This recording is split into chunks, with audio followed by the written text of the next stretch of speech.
Well, good morning everybody. It's Friday the 26th of March and it's called Fortuitous Friday. So welcome to today's video and thanks to Nikki for suggesting this title. In short, the video is about facing and managing change, particularly when change is unexpected, when something happens by chance. That's what fortuitous means. Now, these tips are as vital as life is ever changing. You really need to know how to cope when life throws you a curveball. And you need to know we don't know what happens tomorrow, and we don't even know what will happen in the blink of an eye. So this topic's close to my heart, and when I was thinking about what to say, I was kind of going into floods of tears, etc. So I'll try and hold it together this morning, but it's close to my heart because 1 minute my son was there, the next he was gone. And I know many will resonate with this because when this happens, you wonder if you can ever go on, but go on you must. I mean, particularly to honour your loved one. That doesn't mean that you forget them. You never forget them. And grief comes in waves. Not particularly sure, maybe some of you will resonate with me, but I've been finding it really emotional just now. And in fact, emotions have been particularly strong and even overwhelming, to the point that I feel that I'm drowning sometimes. It's been particularly high just now. I don't know whether it's because of the lockdown. Maybe many will be feeling this, not really knowing why. And it may be that lockdown is just affecting us more than we think. It's been so long and it's becoming even more difficult to find a release for our emotions. But as I've often said, you must let these waves come, let them wash over you, let the torrent of tears flow. You feel better. And I know many are saying, oh, but will that be the end? Will I be forever crying? Well, unfortunately, my answer is that it won't be the end. You will find tears flowing, emotions rising, these waves coming unexpectedly. And so you just don't know when it comes. So it's until the next time. And your emotions overwhelm you, you've got to release them. You've got to let them go. Now, what I've been talking about, as many of you know, is the loss of a loved one. But unexpected things can happen, can take other forms throughout life, not just loss. This brings me to some tips to help you cope when something unexpected happens, when life throws you a curveball. Life is ever changing and change affects every part of your life. Some are devastating, others may be welcome, but even if they're welcome, they'll still affect you in some way. So some examples of change are obviously death, which is devastating, but there's divorce, there's illness, there's birth, there's a new home, a new job, new possessions, and I could go on. So change happens all the time. Other changes, of course, happen over time, but they can still take you unawares, such as reaching a different age milestone. That's a big one for people.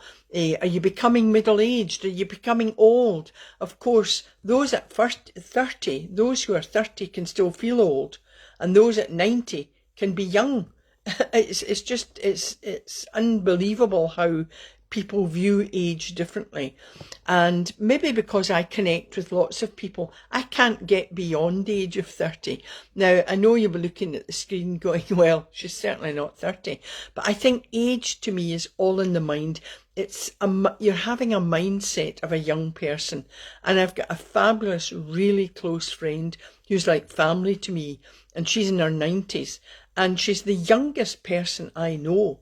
Now, I know, it depends on the situation because you might have ill health issues, but just still, even people with ill health issues, there's some of them, if they've got a positive mindset, research shows that actually having a positive mindset can help you in your physical illnesses as well. And I'm going to say hi to Barbara. Thank you, Barbara. So change can be good or bad. It all depends on the situation.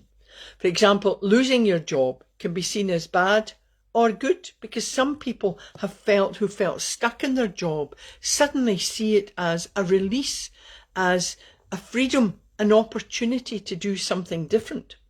What about being promoted at work? Now, you'd think that'd be a good thing, a change of career, something moving forward, maybe giving you more income. Is it good? But then some people might think of it as bad, because if they've got a kind of negative mindset, they suddenly doubt themselves. They think, oh, maybe I don't have the skills, maybe I don't have the ability or the talents to manage other people, and this has been thrust upon you, and you start to doubt yourself. So if the change is unexpected and you're taking it as a negative thing, you will feel stressed and you will feel anxious. However, if there's too little change in life, you can also get bored. If you've been in the same job for years, you can just feel bored, often get bored, and that too can make you anxious and stressed and even depressed. But it can be difficult to decide to make the change, because you're also worried that what if you make the wrong decision? What if it means jumping into the unknown? But however, when you view change as an opportunity, as something positive, it stimulates you, it energizes you. So too little change can make life boring, but too much change, particularly if unexpected, can be overwhelming. And of course, if something really throws you this curveball, like the sudden loss of a loved one, and many people have been suffering over the lockdown with this, and particularly not being able to see their loved ones, that is really stressful and anxious. But as life is ever changing, you need the ability to adapt and be flexible. You need to have this resilience within you. So when you have resilience and you're adaptable and flexible, being that way can also take energy. And of course, if it takes too many demands on you, and too much energy, that will stress you as well. So you're thinking, my goodness, now I'll just be stressed all the time and anxious. But you've got to be able to manage that. If you face the stresses, understand there will be stresses in all sorts of forms, then if you manage it, then you'll feel better. Because if you don't manage your stress, you'll feel anxious. It will affect your mental, your emotional, psychological, and even your physical well-being. The problem is, of course, with change, that we can't control every change in your life. I couldn't control what happened to my son. People who've lost their loved ones over the lockdown couldn't control what happened, much as we want to take away the pain of other people. We just can't control everything. So what can you do? Well, the key is to cope with how you respond to the changes. And for many, this means changing your mindset. So it's important. The mindset is just vital. And I think I've said this story before, but I remember many years ago giving a talk as a talk about change to an audience. And I particularly remember two people standing out because they spoke to me afterwards. And you could feel that one of them was really quite negative, but the other positive. You can feel the energy from people. And I'm about to sneeze, I think. What do they say? Look up at the sky or look up at the ceiling, so that I can't. Excuse me. Sorry about that. Just felt it all coming on. The stresses of talking about this. No, I remember this because there was two people. As I say, you can feel the energy. I know many of you will resonate with this because you know when you approach somebody or somebody's in your company, you just feel that heaviness. That's the energy around them. And others just produce that kind of positive energy and you want to be around them. So these two people, they both lost their jobs due to the closure of a plant. They'd both actually worked for the same company, believe it or not. I think they'd come to the talk themselves. So both had lost their jobs. And they'd really no control over the plant closing. I think it'd been quite a sudden thing because the news had been really unexpected. So what was interesting to me was that the attitudes of both. One had the attitude, wow, I can actually do something that I want to do now. So they were energized. They focused on seeing it as an opportunity to do something different, even something they wanted to do. The other person was, oh, I'll never get another job, and kept telling herself that she wouldn't, and, it wasn't her fault, that was blaming the plant, it had all closed. And of course, it was interesting because, they kept in touch, and the one lady who'd been positive, she actually secured a position quite quickly in another organisation. And in fact, she's now, I think, quite high up in an organisation. But the other person just couldn't get over it. And she was left in that kind of situation for quite some time. And I remember I was fortunate, or she was fortunate, both of us were fortunate. She did take the opportunity to kind of chat with me. And I said to her that, she needed to take a different attitude, because even going for interviews, and she kind of didn't get this at first. I said, when you're going to an interview, people will feel that negativity. They'll know that, oh, I'm here because I desperately need the job, or I really don't want to be here. People feel it without you actually saying any words. So you need to change your attitude, need to change your mindset, or you'll never move forward. Well, I'm delighted to say that actually she took on board what I was saying, mentored her for a while, and she used my ABC, used the Mind Circles techniques, and she's now a well-respected manager of a large firm. So you can move on. And I think that's the main thing. It's all these people who, I don't know what to do, my life is over. And, well, life is only over when you die. So you really need to think about being more positive, no matter what life throws at you. And even when it's the death of a loved one. To me, yes, I have terrible days. As I say, when I was thinking about this topic, I wondered actually if I could do it today, because I really want my son to jump in the door and start with all these ideas, and we get all excited with discussing things, but it's just not going to happen. And I think, well, to honour him would be to live positively and as constructively as possible. So here are some tips. The tips when you feel that I don't know what to do. My tips are: take a balanced view of change, particularly if it's unexpected. If you've no control over it, then you've got to remember that it's how you respond to it. So remember, too much change over a period of time can be overwhelming and stressful.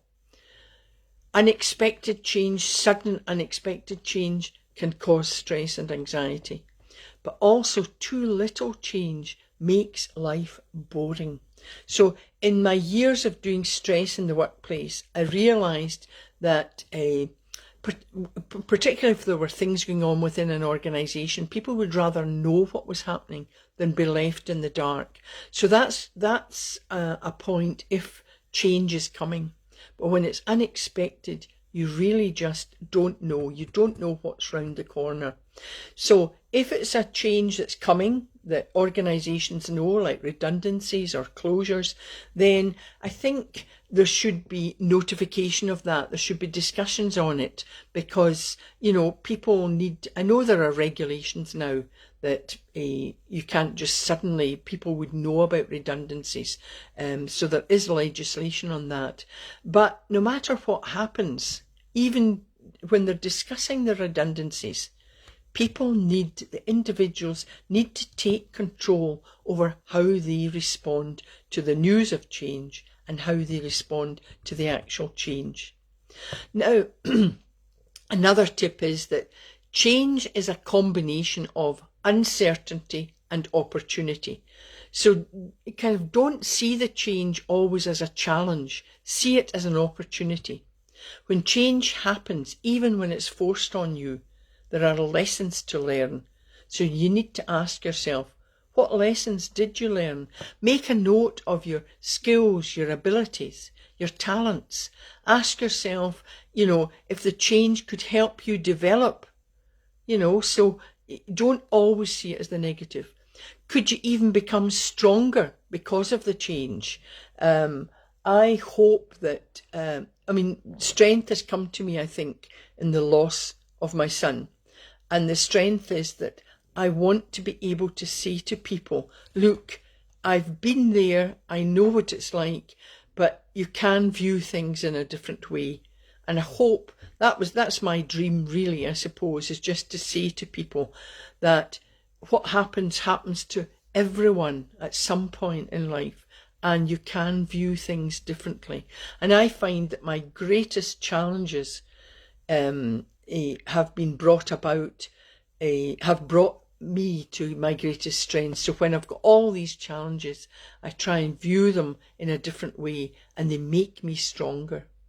Another thought is that, another tip is, be kind to yourself, take care of yourself. And I know I promote this often, but I think it's because so many of us have been told over the years, maybe brought up, that, you know, don't look after yourself, don't be kind to yourself, all that's being selfish. But actually it's not. And particularly when you're feeling low and things are really getting to you, it's a time to say, you know, I need time out. And for those who are grieving a loss of a loved one, the time out is, I need time on my own, and let the tears flow. Just let the emotion, let the emotions overwhelm you, but let them out. And just be in floods of tears, you know, kind of take yourself off somewhere where you can be alone. And then I do my mental exercises, you know, to get myself in the right mindset and a positive mindset. Now, the next tip is to be self-aware. I know most of us think, oh yes, I know myself, I'm very aware of what I'm like, but actually there's a lot of us don't. So that's when you use your diary or your journal and you make a note of the changes that have happened, the changes that you've gone through, the changes that you are going through, and write down your feelings and your thoughts. And when you understand what you're going through, you're then better able to cope with the stresses that come with the changes and the challenges. I mean, you go through change and you think, you might not even think it is a change. It's a kind of weird thing, but, you know, when you start writing down, it's even simple things. I was just thinking about driving, and you maybe take a different route and you're kind of getting lost. You can get stressed and think, you know, what am I doing now? Well, just take a moment to calm down and think, right, you know, so is this a new opportunity to see, well, you know, if you've taken a different route, you might see a different part of the countryside, or the beauty of nature will be all around you if you're outside.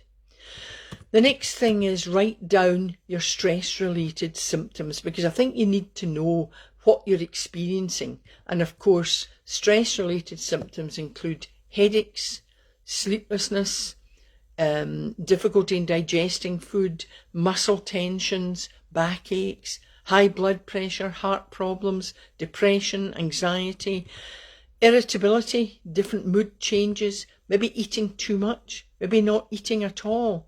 And of course, alcohol or drug abuse. So many symptoms. Now, if they're the severe symptoms, please seek professional help.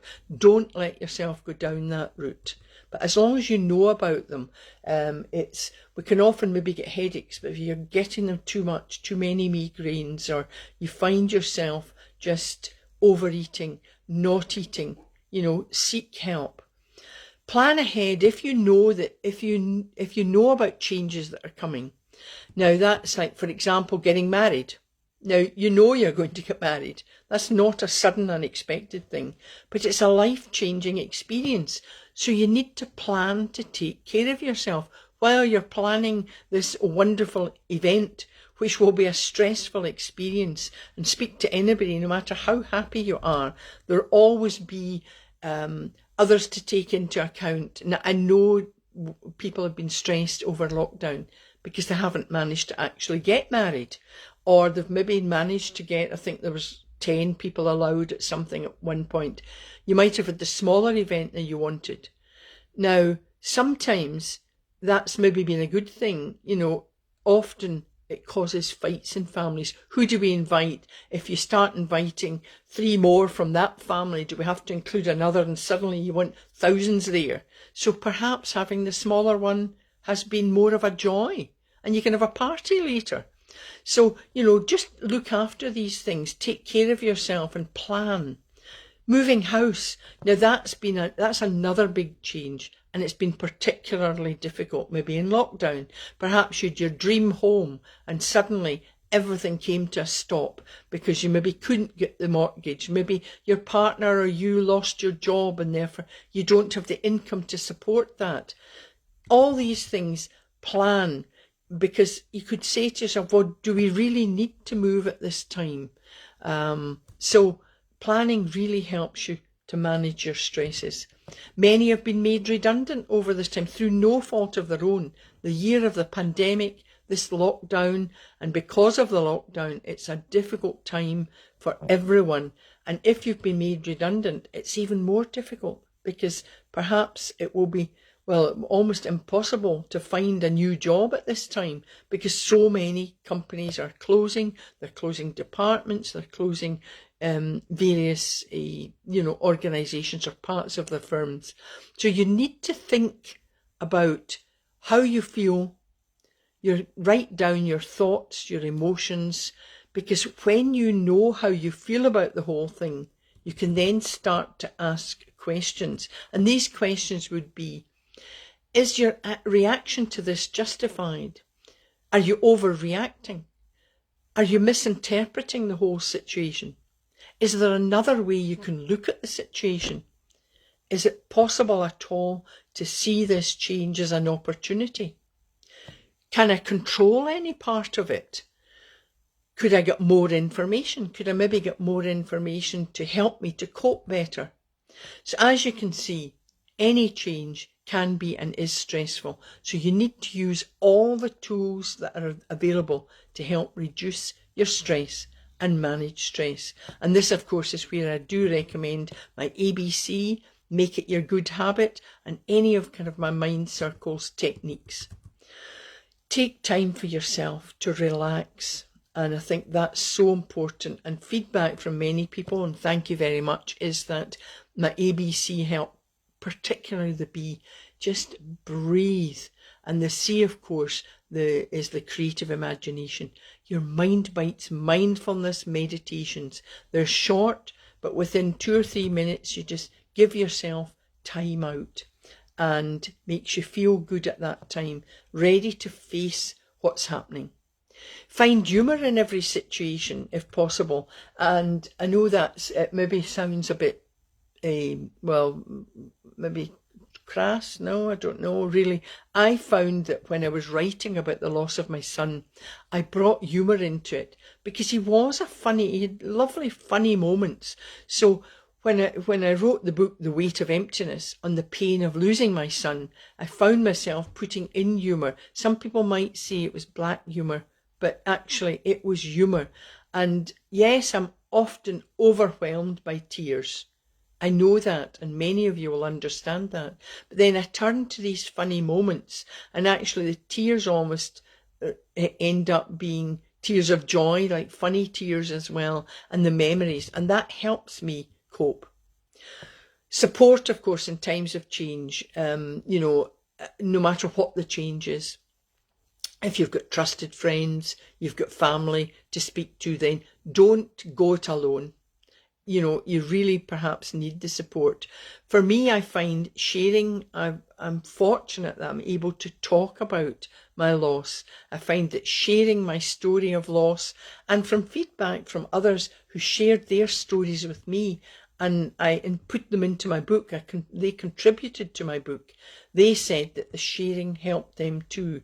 Particularly, I think, if in loss of a loved one, it's like I was remembering there. I know we talked about remembering, I think was it the weekend or a couple of days ago, we set aside a day for remembering all the people that had died during the pandemic and over the lockdown period. But actually, if you've lost a loved one, it won't be a day. You will be remembering them every day, sometimes every moment of every day. Something will trigger it. So, you've got to be aware of your emotions, but let them go when you need to, when it's appropriate. Remember, change, good or bad, places demands on you, and you need to be aware of major changes in your life so that you can take steps to cope positively, constructively, and effectively with them. For example, work changes. Many don't have control over that. You don't have any control over what happens at work. But what you can do to control the change is maybe put forward suggestions. I'm always laughing here because I know that on many occasions when suggestions have been put forward, I've actually talked then to people higher up in the organisation, the decision makers, and say, do you read these suggestions? Oh yes, they would say. I said, do you act on them? And there was kind of a pause or silence. Not really, no, we just read them. So can you imagine taking time to make suggestions and staff being ignored, because that's what's happening, but you can take a horse to water, can't force them to drink. And of course, even when things are anonymous, lots of people will not suggest things because they think that it's obviously they're going to be recognised as the person putting forward this suggestion. However, whether you think it's not being taken on board or not, when you actually put forward suggestions, you're actually taking some control over what the change is going to be or whatever. So that makes you feel good. Taking control over something really helps. And of course, organisations are evolving all the time. So change is happening all the time. So another thing you can do is just view it as a healthy part of life. And when you're flexible in the workplace, you'll respond better to the changes. Aging's another one. So we've talked about the workplace. What about aging? Well, there will be ups and downs no matter what age you're reaching. Most experience some kind of stress, whether they're from teens to 20s, from 20s to 30s, 30s to 40s, 40s to 50s, 50s to 60s, and so on. And you can't stop these changes. So many of us wish we could. But you can prepare and you can cope and view them with a positive attitude. As I say, I've got an 80-year-old and 90-year-old friends, and they're just so positive about life. And even although they've got health challenges, it's the way they view life and even view these health challenges. They're just, I'm going to take a leaf out of their book because they manage to stay positive. And by doing this, they inspire others along the way. So be positive. So for today, the affirmation, the A would be, I've got a few. I embrace change. I view challenges as opportunities. I have a positive mindset. These would be my affirmations for today, or make up your own. Be breathing. Remember, slow down your breathing. Do the effective breathing. It just calms, it relaxes, but it also energizes you because you're bringing oxygen into into your lungs, and that really makes you feel better. The C today, I thought I did it on Remembrance Day, I think last year, but I thought I'd kind of think about doing it again today, is remembering a loved one. And this helps calm your mind. It reduces anxiety and brings you peace. You know that your loved ones are at peace, but they're also with you in heart and soul forever. So if we want to just sit back and upright, have your spine sort of upright, sitting straight, not stiff, you want to be comfortable, and just to see, breathing, take a deep breath in. You want to have your feet grounded, feet flat, don't cross your legs or anything. So you need to be comfortable but relaxed. And then, of course, I want you to close your eyes and just listen to my voice. And of course, this will bring you calm, peace, just knowing that you can remember a loved one and they're with you in your heart and soul forever. So if you want to close your eyes now, I want you to imagine Imagine that you're standing beside a calm lake. The sun is shining down. You feel the warmth of the sun on your face. You feel relaxed. The water is like a mirror, flat and calm. Sit down at the edge of the water. Lie back. Feel the sun and warmth on your face, and just breathe in the fresh, pure air. Let it fill your body and mind.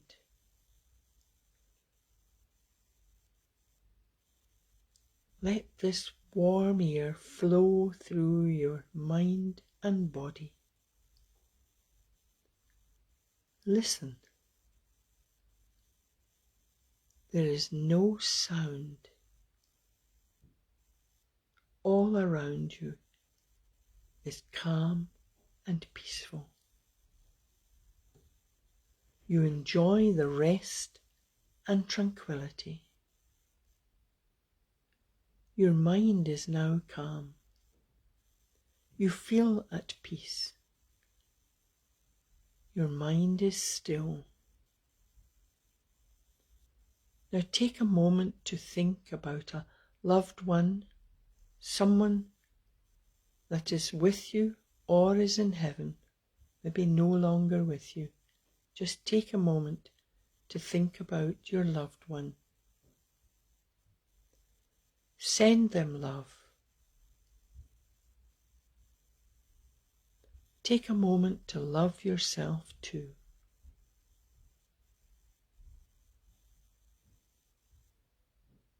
Be proud of everything you've achieved, no matter how small. Breathe in the warm air again. Feel it fill your lungs.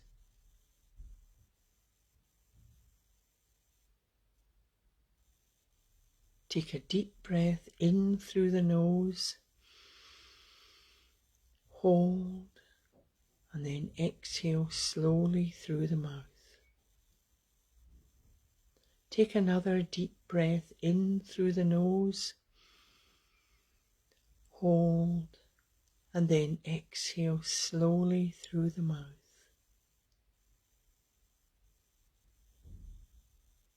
Now say to yourself, I am warm, I am relaxed. My mind is calm. I know my loved ones who are no longer with me are at peace, and they are in my heart and soul forever.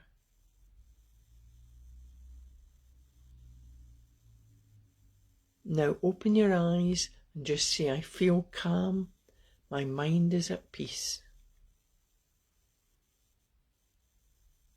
Now I hope you've enjoyed that. That should calm you, and you can do that at any time. Just close your eyes and take a moment to remember that you would not want your loved ones to be in pain.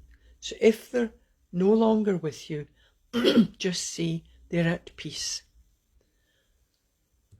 Now, I'll be back on Monday live with a video on Monday morning. If you've got suggestions for a title, please private message me or email me. And as a thanks for suggesting the title today, I'll be in touch with Nikki to arrange our chat. Remember, when you embrace change using my ABC, you improve your life, you feel happier and healthier. And I'm delighted to let you know I've got another radio interview this afternoon with the possibility of it being a regular show. So I'm delighted about this. And this time it's not the America Tonight radio show.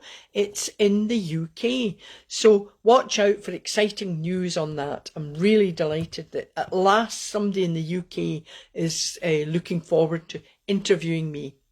And of course, as always, what do I say? What are my 2 vital tips? Smile and laugh. They cost you nothing.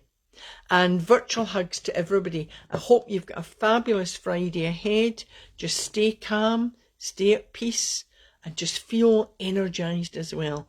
And have a fabulous weekend. The sun just now is shining. I hope it continues to shine and on all of you. And if not, it's still wonderful. Have a wee look at nature. It just will, just lift your spirits. So have a fabulous weekend, everybody. And thank you for listening and watching. And I'll see you on Monday. Bye for now.